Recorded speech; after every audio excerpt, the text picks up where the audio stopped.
Hey friends, this is the MrsVolfie from our half acre homestead with a movie review.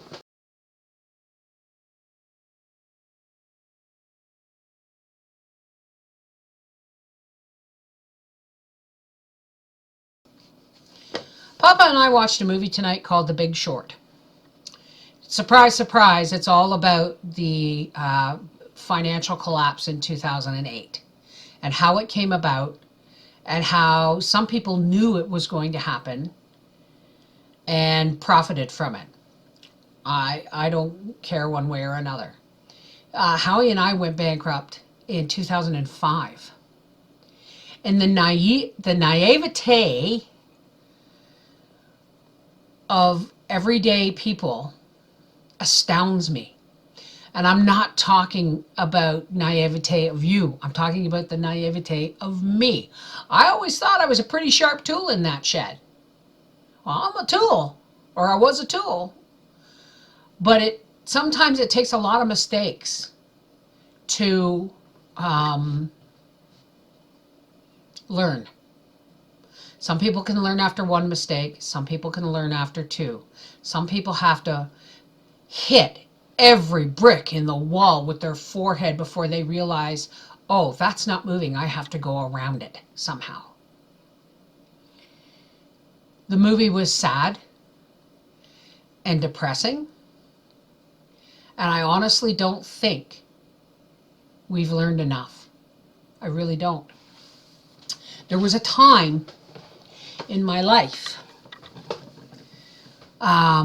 before we came back to the homesteading fold.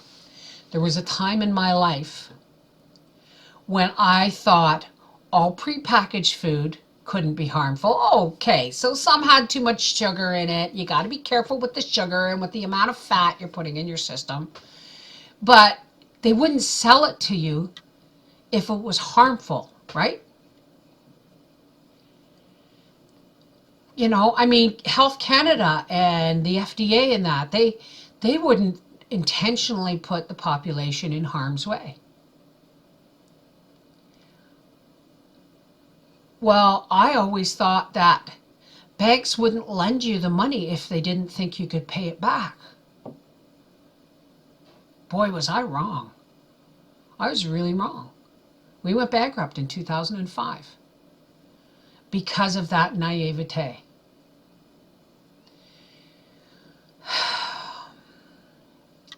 And they don't make it any easier. Everybody who's going to hand you a package and all you have to do is sign over a piece of your soul, they're going to cover their ass. They're not going to cover yours. It's up to us to cover our backs. It's up to us to cover each other's backs. Okay? We can go blithely along going, oh, come on. You know, I've had people say to me, well, they wouldn't sell it. They wouldn't let us eat it if it was actually poison.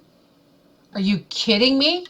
We're talking about the same body, the same umbrella of corporate government that put fluoride in our water, a chemical byproduct, a waste byproduct, to say it was going to help our teeth. I'm telling you, I lived till the age of 12 in Toronto, and I couldn't drink the water. It upset my stomach. Now, we're talking, we moved out of Toronto in 1973, but I couldn't drink the water because it tasted like chlorine. Same way when we lived in Peterborough. There's only two places in my entire life that I have lived where I actually enjoy drinking the water. Here and in our little home in Colborne, Ontario, that we lost, part of what we lost in the bankruptcy. I guess what I'm saying is fine print is a funny thing.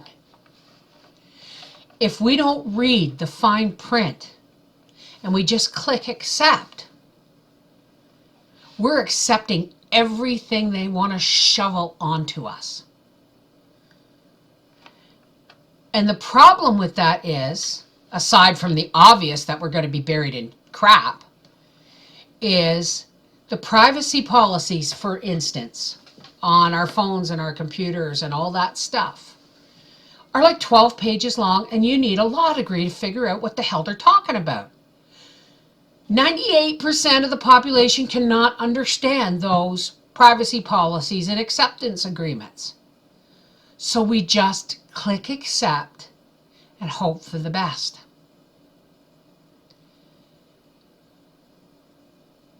Scary, isn't it? Scary, isn't it?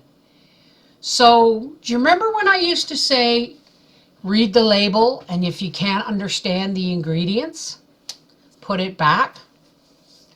Folks, read the privacy policies, read the acceptance agreements, read the fine print.